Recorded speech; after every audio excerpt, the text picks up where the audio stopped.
This is the Leupold Mark 4. This is their new release, and I recently shot a match in the rain with this, and I'm going to show you some clips from that and point out some of the features that I just absolutely love about this scope. They have a number of features that I personally think is going to dominate that lower to entry level market for scopes, and my absolute favorite feature is this windage turret. It now matches their top turret that they did on the Mark 5 with that locking turret that has that button to depress. Now you can do the same thing with the windage turret, and I absolutely love that. I'll show you some footage where I actually put that to use here in a minute. But first, let's just walk through some of the stages I did at that match in the rain. All right. I've got these clips saved to my phone from the trigger cam. I ran the trigger cam during this match, and I'm going to watch them from my phone, but we're going to overlay these videos here for you guys to watch along exactly as we go. Now, this is my first match of this season, so this first stage is very interesting. This first stage, my speed was off, and you'll see that throughout this stage, and if you work on your skills, you can actually observe these sorts of things a lot more easily. But just holding to the left a little bit, got a little bit of a left-to-right wind. 600 yards, first target, 2 impacts. Second one there, a little bit on the right. You can see I held it a little bit less left on that second shot, but 2 good impacts. But then we move on to the 700-yard targets, and that's a diamond, and I go right over the top. Perfect wind call, perfect wind hold. But I thought that was a little funky since I just hit those 600, so I sent a second shot in the same spot. So we're at 600, 700 yards in the rain, and you can see that clear as day that I sent right over the top of that target. So what should I do? I should adjust my dope down. So something's funky is going on, but I get this impact there. If you watch really closely on that 800-yard target, it's actually hitting right up here, maybe even in the head, but it looked like maybe right up here on the top of the shoulders.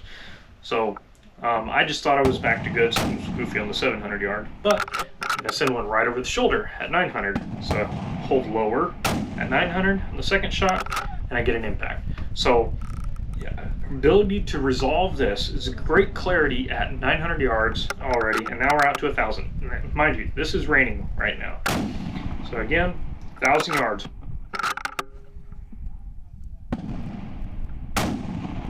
Headshot. I think it turned out to be a headshot, and you can hear a couple of my friends here after that stage finished up, and they kind of mentioned the same thing, like, hey, you're trending 2 to 3 tenths high, and you can see that same sort of thing in the footage, and just got to be able to make those adjustments on the clock as a shooter. But as far as the scope goes and how it performs, exceptional clarity to resolve that level of detail in the rain on the clock. That I think it did fantastic. It did really well. Now, after that stage, I did some math, and I estimated I was about 20 feet per second higher than what I had in my ballistic calculator. So I actually borrowed a Garmin and went to zero range and tested that out. I was measured within 2 feet per second of that 20 foot per second estimate. So I was right about being 20 feet per second slower than what I had in there. I was shooting 20 feet per second faster. So I made that adjustment into the rest of the match, and that got rid of that problem that you see there. Now, going into this next stage, you're going to notice that one of the targets is incredibly hard to see, and I heard a lot about that for that day of the match, that they had a really hard time seeing that target. This was my second stage. Maybe they had a harder time as it got even more mud covered throughout the day, but that's what's going on. You're getting some splash. So there's the first target, but right next to it there's a diamond right there. It's kind of hard to make out, but you have exceptional contrast with this scope that I was still able to make that out and get a pretty good run. Yeah, I missed that first target, first shot at that second target, but I was able to finish out the rest of this stage clean. So I dropped 1 for that, got a 9. So really good contrast to be able to make out those sorts of differences in targets, and in the rain, muddy target, not a clear background like that. Those sort of things make matches very difficult, and being able to do that with this level scope I thought was fantastic. Watch a little bit more of this footage here, just so for your interest. Of course, we're moving positions too, so that's why you see it come off the camera, come back up, and pretty good being able to pick those targets up pretty quickly again, not really having to hunt around for them a whole lot. I mentioned dialing wind, and this was the first stage where you can actually kind of really see the results of this. I had a few tenths of wind dialed in on this stage, and I'm not one to normally dial in wind, but I loved it so much that I actually went back to my Mark V and engraved a little mark on across the threads on it so that I could start dialing wind on it, because I love this so much. I actually hope that they do a revamp of the Mark V and put this windage turret on it. But you see, as this stage is rolling out, what's happening here. We have five positions and 2 shots per position, but 2 targets. So the first target's on the left side of the range, and I'm holding that straight up. And the second target's on the right side of the range, and I'm holding that straight up as well. Maybe as the shot actually went off, might have been favoring a little bit left. I missed a couple of shots off the right edge of this target during this stage. I think that was just because I was catching more of a full value wind as I swung from facing to the left side of the range, and I had a left to right wind, and I moved to the right and I caught more full value. It pushed me off. So I should have held a little bit left.